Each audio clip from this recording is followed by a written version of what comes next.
Eh bien, bonjour à tous. Voilà notre nouvelle infoboucle de la semaine. Alors, celui-là, c'est le samedi ou le jeudi. Celui-là, c'est le jeudi. Alors, se trouve à ma gauche Christiane Oliva qui va nous parler des actualités locales, des différentes choses qui se passent dans la boucle. Dans la boucle. Oui, cette fois-ci, je reste dans la boucle. Là, on peut dire que tu es gâtée, toi, hein, parce que tu as plein de rubriques à toi toute seule. Hein. Mais j'ai honte. Oui, non, n'aie pas honte. Non, n'aie pas honte. Bon, d'accord. Non, mais je plains surtout les personnes qui me subissent. Bon. Moi, ce que je vous propose cette fois-ci, c'est de retrouver nos âmes d'enfants. Ah oui. Alors, toi, c'est pas difficile. Oui, alors, vous savez que c'est un jeu entre nous. Elle me dit que c'était pas difficile à mon niveau. Non, mais c'est au cas où les gens n'auraient pas entendu. D'accord. Merci de préciser, Bernard. En fait, je suis conscient, c'est ça qui est bien. Donc, alors, c'est quoi ta présentation? Alors, merci de me laisser continuer. Donc, en fait, non, parce que je t'ai coupé la parole, là, mais bon, il ne faut pas que tu sois perturbé. Hein, voilà. Mais tu as remarqué que maintenant, je prends des notes, parce que j'ai tellement... Allez, non, excuse... Non. Allez, vas-y. Tu t'excuses. Bon, allez. Non, je ne veux pas te couper, parce que si toi, je te coupe, après, tu es perturbé dans ta présentation. Est-ce que je te baïonne? Oui, tu me baïonnes. D'accord. Donc, je vais vous proposer de retrouver nos âmes d'enfants, c'est-à-dire d'aller place des Molènes à la fête foraine. La place des Molènes, pour ceux qui le savent. Alors, d'ailleurs, c'est la place Molène, de Molène, parce que c'est Monsieur Molène. On dit toujours la place des Molènes. Oui. Et en réalité, c'est la place de Monsieur Molène. Ah, tu vois, j'ai pas ta culture. Bon, et en fait, c'est juste derrière le boulevard de donc c'est la place Molène et pas la place des Molènes. Oui, Bernard. Bon. Donc cette fête se tiendra jusqu'au 16 mars. Et vous y trouverez des manèges, des douceurs, des barbes à papa, des choses. En fait, ce qui est important, c'est surtout de continuer d'aller à la foire. D'une part, parce que moi, je dirais, c'est notre patrimoine. D'autre part, c'est un moment de partage en famille. On peut y aller avec des amis. Et au fond, c'est aussi un but de promenade. Donc ça intéresse les grands, les petits, et au fond, on partage. C'est ça qui est important. D'ailleurs, à ce propos, si les manèges vous font rêver, et là, on va au-delà du rêve, moi, je vous dis d'aller au musée des arts forains. Vous serez éblouis, émus, au fond, c'est magique. Il y a tous les vieux manèges qui sont exposés. Ce musée est au 53 avenue des Terroirs, dans le 12e, Terroir de France, pardon. Et pour s'y rendre, c'est souvent sur rendez-vous parce qu'il y a des moments précis, ils ne sont pas ouverts en permanence. Je vous donne le téléphone 01, vous avez un crayon 01 43 40 16 22. Et je répète. Et tu sais ce qu'il y avait à côté? À côté du musée maintenant. Ben, c'était les chais, non? C'était très important ce lieu de Bercy. Qu'est-ce qu'il y avait à Bercy? Les chais. Les chais, ben oui. Le vin. Ben oui. Tout le vin de Paris était stocké dans les entrepôts de Bercy. Ah, alors maintenant, il n'y a plus de pinard. Hein. C'est pas la peine d'aller en chercher, il n'y en a plus. Mais tous les grands hôtels, etc., avaient des dépôts de vin. Tout le vin arrivait à Bercy. Tout à fait. Et il était taxé. On mettait un congé. D'accord. Alors là, tu vois, hein, oui, non, mais mais la culture, c'est comme tout. Oui, d'accord, on ne continuera pas. Bon, alors, j'essaye de continuer, puisqu'on est dans la culture, justement. Je vous propose d'aller au parc de l'Abbaye. Et alors, Bernard adore ça, le parc de l'Abbaye, en fait, c'est la période du botte dans les foins. Alors, j'anticipe ta question. Je ne sais pas s'il y a des cochons. Voilà, alors voilà. Tous les ans, je demande si au parc, il y a des cochons. À chaque fois, tu ne peux pas me dire s'il y a des cochons. Et une ferme sans cochons, alors il y a 3 poulets qui se battent en duel. Non, il faut des cochons. Alors, il y aura des attractions, il y aura des animaux, des démonstrations, des gourmandises. D'accord. Il y a des cochons? Tu n'as qu'à y aller. Enfin, tu me poses bêtement, alors, mesdames, messieurs, question. l'auditoire est en train d'entendre un truc pareil, c'est pas possible. Bon, écoute, tu te tais 2 minutes, merci. Oui, vas-y, finis ton exposé. C'est du 5 mars au 20 avril. D'accord. Donc vous avez tout le temps d'y aller et de profiter des beaux jours et du soleil. Alors un petit peu de culture quand même, tu veux bien? Oui. Donc au fond, alors c'est un peu passé maintenant au jour où on va montrer l'émission, mais c'est quand même important à signaler que la Villa Médicis et le musée du Quai Branly avaient quelque part fusionné. Il s'est passé quand même une action qui était importante avec au fond des expositions. C'était l'occasion de découvrir les continents. Et en fait, il y avait même une conférence, et c'est un peu dommage qu'on l'ait ratée du coup, c'était la vision du beau. Moi, je trouve que c'est presque une épreuve de philo, non? La vision du beau. Mais oui, quand même. Peut-être. Du beau. Du beau. Oui, j'avais compris du veau. Non, mais tu restes. Pour ça, je voyais pas la correspondance. Écoute, je ne parle point Non, du mais en nez. vieillissant, tu sais que l'audition diminue. Je pense, très sérieusement. Bon, alors, j'essaye quand même de vous faire un petit rappel. Le musée Branly s'appelle aussi musée Jacques Chirac. Il est sur les quais Branly, évidemment, et en fait juste à la hauteur du pont de l'Alma. Donc, si vous voulez y aller, n'hésitez pas, il y a toujours des choses très intéressantes à y voir. Et puis, pour terminer, si tu permets, donc, à la Villa Médicis, il y a Brankica Zilovic. Alors, elle est connue et reconnue pour ses créations textiles, mais qui mettent en scène la fragilité et la précarité du monde contemporain. Alors, au fond, il y a un avantage, c'est qu'il y a des visites guidées qui sont organisées. Et je dirais, il y a des moments qui devraient être plutôt drôles, parce qu'entre autres, il y a une conférence qui est « L'art, je n'y comprends rien ». Et au fond, ça arrive que l'on n'y comprenne rien. Donc, au fond, c'est pas mal. Il y en a beaucoup. Non, sois pas négatif. Donc, il y a plein d'activités autour de l'exposition. Je crois que là, vraiment, je vous conseille de passer à la Villa Médicis, de retirer la petite feuille qui donne en fait des horaires de manifestation. Il y a des visites guidées, il y a des possibilités, enfin, je vous cite les sommets fragiles, c'est-à-dire l'artiste, en fait, anime un atelier de pratique artistique autour des techniques de la broderie et du béton. Ça laisse quand même plein d'interrogations. Donc ça vaut la peine d'aller voir. Et ça, c'est le samedi 29 et le dimanche 30 mars de 14h à 18h. Donc soit vous allez sur Internet, en fait tout simplement récupérer la feuille de Saint-Maur, ou vous passez tout simplement au musée Médicis. Donc je crois que c'est ça, c'est aussi une activité. On s'est tout dit, je voulais juste rappeler quand même, parce que c'est quelque chose qu'on en oublie souvent, que le premier dimanche du mois, tous les musées sont gratuits. Alors n'hésitez pas à aller au musée, emmenez-y les enfants, parce qu'il faut être clair que... Tous les premiers dimanches du mois. Oui, tous les premiers dimanches du mois. Les musées sont gratuits. Voilà. Donc on ne peut pas dire qu'on est sectaire, puisqu'on est passé de la fête foraine à la ferme, et de la ferme à la culture, à la Villa Médicis. Donc les gens qui nous taxeraient d'avoir qu'un discours, non, c'est très hétéroclite. Il y en a pour tous les goûts. Profitez-en, allez à la fête foraine avec vos enfants, avant qu'elles disparaissent comme les cirques. Allez éventuellement à Bercy pour voir le musée des Arts forains. Allez voir la ferme au Vieux-Saint-Maur, c'est ça, à l'abbaye, où là, vous avez des enfants qui souvent ne connaissent pas ce que c'est qu'une ferme avec des animaux. Et puis allez éventuellement à la Villa Médicis pour voir les expositions en cours. Merci Christiane. Prie, merci. Bon, eh bien voilà, parlons un petit peu théâtre avec Durmus, qui j'ai connu il y a maintenant 2-3 ans. Alors je l'avais vu jouer au théâtre de Saint-Maur, avec une troupe qui répète tous les mercredis soirs. Et un jour, on lui a demandé, est-ce que tu voudrais venir vers le monde du théâtre également dans cette maison, avenue Gambetta. Et tu es arrivé dans cette maison et tu as commencé le théâtre avec nous. Ça fait combien de temps que tu fais du théâtre avec le théâtre de Saint-Maur? 16 ans, là c'est ma 16e année. 16e année. Ouais. 16 années avec Philippe. Avec Philippe Bon. Martin. Et donc tu as joué différents rôles dans différentes... j'ai vu différentes pièces. C'est Et ça. qu'est-ce qui te plaît dans le théâtre? Pour m'exprimer, de jouer devant un public.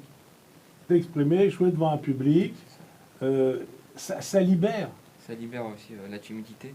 Voilà, parce que toi, tu es un timide. Je suis un timide et puis j'articulais pas aussi. C'est pour Oui. ça que j'ai commencé. Et donc, ça t'a permis de un petit peu lutter contre la timidité. C'est ça. Et après, d'avoir une articulation pour parler. C'est bien ça. Hein? Parce que tu es d'origine d'où, toi? Je suis d'origine turque, mais je suis né en France. Voilà, donc tu es d'origine turque. Tu as des parents en turc, mais tu es né en France. C'est ça. Et alors, pourquoi que tu passes à notre télévision aujourd'hui? C'est pas le hasard quand même. Non, c'est pas de hasard. Non, non, c'est jamais le hasard. C'est parce qu'aujourd'hui, on a la chance que tu sois avec nous pour fêter tes 35 ans. 35 ans, mesdames, messieurs. 35. Moi, j'aimerais bien les avoir, mais enfin, faut pas rêver. Et donc, c'est pour ça qu'on te fait passer, mais c'est pas pour tes 35 ans. C'est qu'au fur et à mesure que j'ai vu ton évolution sur le plan théâtral, tu vois, et on s'aperçoit que tu t'es libéré, que tes personnages sont bien interprétés et que tu deviens un bon acteur. Alors tu sais que la différence entre un amateur et un professionnel, la différence, c'est pas la qualité. La différence, c'est le salaire. Parce que le professionnel, il est payé, il peut être mauvais, mais l'amateur peut être très bon et il n'est pas payé. Donc ce qui fait la différence, c'est un statut social. Ce n'est pas du tout lié à la qualité des personnages. Qu'est-ce qui te plaît comme personnage le plus au théâtre? Le plus au théâtre, c'est d'avoir joué Davy Crockett. Davy Crockett. C'est ça. Et ça, qu'est-ce qui t'a plu dans le personnage? Le personnage, de voir l'évolution du personnage au début quand il était jeune, Oui, et puis voir qu'il cherchait de l'or pour sa famille, oui. et qu'au final il est devenu metteur en scène. Donc ça t'a plu dans les personnages C'est ça. que tu as joués? C'est un des exemples que je pourrais te dire. Que tu as joué. Il y a combien de temps que tu as joué Davy Crockett? Il y a 2 ans? L'année dernière. L'année dernière, il y a 1 an. À peine un an. Et À là, peine un an, ouais. et là, tu prépares une pièce pour le mois de juin. C'est ça, ouais. Et quel est ton personnage? Je joue le rôle d'un concierge. D'un concierge. Tu sais, il y a une grande dame qui a fait une carrière extraordinaire comme concierge, qui était Pauline Carton. Rappelez-vous, elle a fait que des rôles de concierge, et elle a fait toute sa carrière au cinéma et au théâtre en faisant des rôles de concierge. Donc ça veut dire que la rôle de concierge, c'est pas un rôle insignifiant. Alors elle avait des seconds rôles, ce qu'on appelle des seconds rôles, mais elle a fait toute sa carrière. Donc jouer un concierge dans le théâtre, tu comprends? Il y a des personnages importants, ce qu'on appelle les premiers rôles, puis après des seconds rôles, mais chaque rôle est important, ça met en valeur la pièce, en fonction de l'auteur. Et qu'est-ce que tu aimerais jouer dans le futur, pas que Davy Crockett?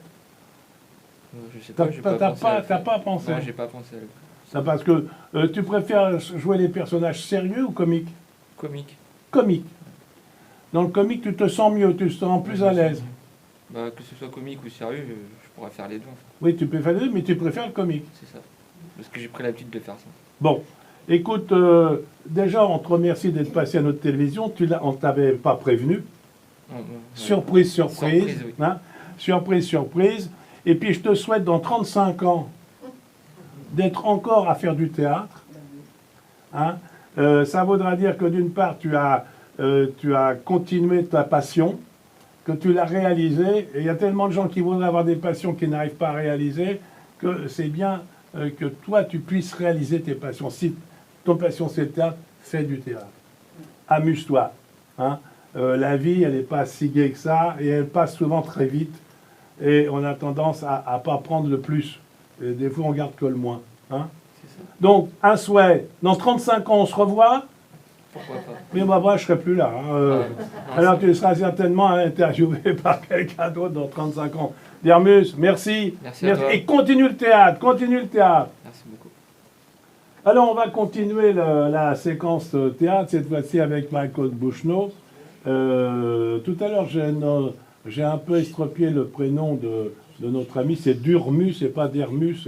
Et il m'excusera d'avoir un peu écorché son prénom. Et en turc, on dit Dormoş. Oui, mais enfin, j'ai pas ta culture. Ah bah non, oui, non. c'est comme ça. Chacun, là, je ne pouvais pas savoir. Alors, on va parler de théâtre, on va parler... Alors, tu as fait ce que j'appelle plutôt du café-théâtre avec moi. Oui. C'est-à-dire des séquences très courtes, des sketchs très courts. Je t'ai souvent donné des rôles de nunuche. Oui, ça me va très bien d'ailleurs. Et je dis souvent, restez naturel, restez naturel. À la preuve, tu as raison, tu as raison. Non, mais c'est par... Et alors, ça t'a pas amusé quand j'ai dit ça? Si, tout Si, m'amuse. quand même, moi. ça, Tout quand m'amuse, même, tout quand même. m'amuse. Tu sais bien que j'ai un très bon Voilà, caractère. Il faut prendre ça de façon à la rigolade. Ah, bien sûr. Alors, il faut bien différencier le théâtre du café-théâtre. C'est deux expressions qui sont complètement différentes parce que le rythme n'est pas le même. Alors, le café-théâtre, c'est un rythme ou comment? Comment tu vois le café-théâtre, toi? Alors, moi je trouve qu'au café-théâtre, déjà, il faut être percutant. Parce que déjà, je pense que le mieux, c'est d'y mettre de l'impro. parce que ça met un petit peu de piment. Il faut captiver le public tout de suite et être drôle. Il faut qu'au café-théâtre, les gens s'amusent en général. C'est pour ça que je dis qu'il faut de l'impro, ça va rajouter. Il faut savoir prendre des gens à partie dans le public, il faut participer, il faut que ce soit vraiment percutant. C'est le mot toujours que j'ai, et faire rire les gens. Ils en ont besoin. Le café-théâtre, ils y viennent pour ça en général.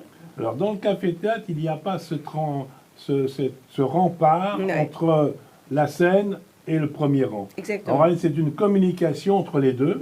Il y a une communication entre la scène et avec les spectateurs. Oui. Donc, on est dans un monde beaucoup plus proche les uns des autres. C'est à la fois plus facile et plus difficile parce qu'on ne peut pas trop tricher. Et donc, il n'y a plus de rempart. Il faut y aller. C'est ça. Et il faut que les gens réagissent. Donc, il faut y mettre du tonus tout de suite. Absolument. Et il faut que ce soit court en plus. Oui, bah bien sûr. Hein, il ne faut pas que ça dure une demi-heure. Il faut que ça soit des scénettes qui durent 15-20 minutes maximum. Et les enchaîner. Oui. Et d'ailleurs, il y avait celui qui a commencé cet art, c'était Philippe Bouvard, avec le petit théâtre. Rappelez-vous quand il y a le petit théâtre. Hein. Et donc, c'était un art. Et il y a plein de gens qui sont sortis de chez Bouvard, hein, parce qu'on ne les connaissait pas. Ils ont fait leurs armes dans cette école de spectacle. C'est une école dure, un peu comme le cabaret. C'est la même école que le cabaret. Hein. Et toi, tu préfères le théâtre ou le café-théâtre? Alors moi, j'aime les deux. Le café-théâtre pour tout ce que je viens d'évoquer. Et dans le théâtre, alors ça ne me ressemble pas, comme quand on me connaît un peu, mais j'adore les rôles tragiques. Oui. Je me suis éclatée en jouant du Pirandello. Oui. Là, je me suis vraiment... tu vas sourire parce que j'avais le rôle d'une femme folle. Ah non, je n'ai pas souri du tout. Non, mais si, j'ai même pas besoin de te regarder. Ah non, j'ai pas souri du tout. Bon, alors, pour une fois, oui. Non, je suis très Je vois un petit rictus quand même. Oh, mais pas du tout, mais mais si, pas du tout. Je te connais, je te connais. Voilà. Tu vois, oui, Alain, il me dit, il me connaît aussi. Oui, tu vois, voilà. Et derrière la caméra, il me fait style. Alors, oui. j'adore interpréter les rôles tristes. Je sais pas, peut-être que c'est une part de moi qui a besoin de s'exprimer. Mais dans le café-théâtre, évidemment, cette rapidité, cette balle qu'on renvoie de l'un à l'autre, une tierce personne, si on veut la prendre au dépourvu, c'est vivant, c'est extraordinaire. Et moi, je t'ai donné que des rôles comiques. Oui, bien sûr. Oui. Ah non? Oui, Non. exceptionnel. Ah oui, exceptionnel. J'ai adoré ce rôle. Ouais, c'est exceptionnel, c'était La vie est belle. Voilà, c'est ça. Mais c'est dans les 34 pièces que j'ai écrites, il doit y avoir 6 mélodrames. Tout le restant, c'est de la comédie. Oui, tout à fait. Moi, j'aime bien, c'était mieux, j'aime bien tout, j'aime les clowns. Alors souvent, on me dit, c'est très primaire. Or, l'art clownesque, c'est pas si primaire que ça. Non. Et on s'aperçoit que dans l'art clownesque, il y a plein de techniques, notamment du théâtre. Et les grands clowns étaient des grands comédiens. Et sans l'oublier.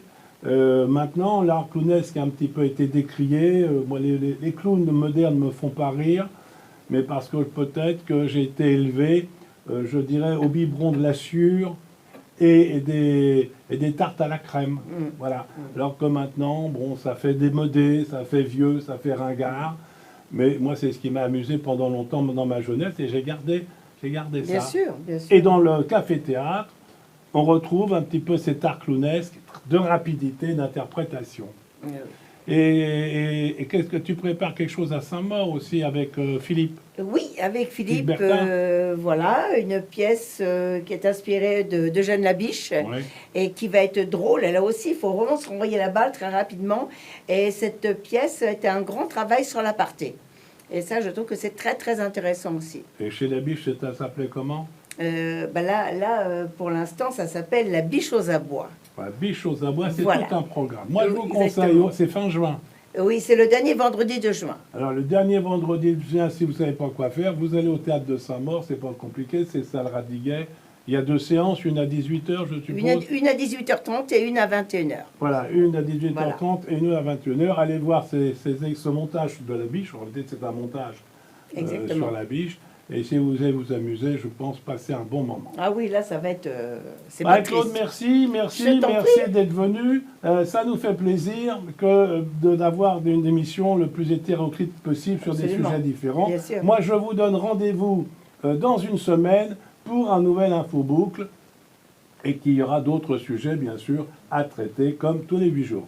À bientôt à tous, et si vous voulez venir nous voir, pas de problème, le lundi de 14h à 16h, 12 avenue Gambetta, c'est à peu près à 100 mètres par rapport à la mairie de Saint-Maur. Et on est toujours là. Et puis on est là. Voilà. Et puis, vous voyez, il y a une bonne ambiance, l'équipe est très conviviale, et c'est charmant, Ça se voit. les gens s'adorent. Embrassons-nous Folleville. Oui, si on veut. C'était une pièce de théâtre, Oui, oui. Embrassons-nous Folleville. Mesdames, Messieurs, à bientôt, à dans 8 jours. Au revoir, à bientôt.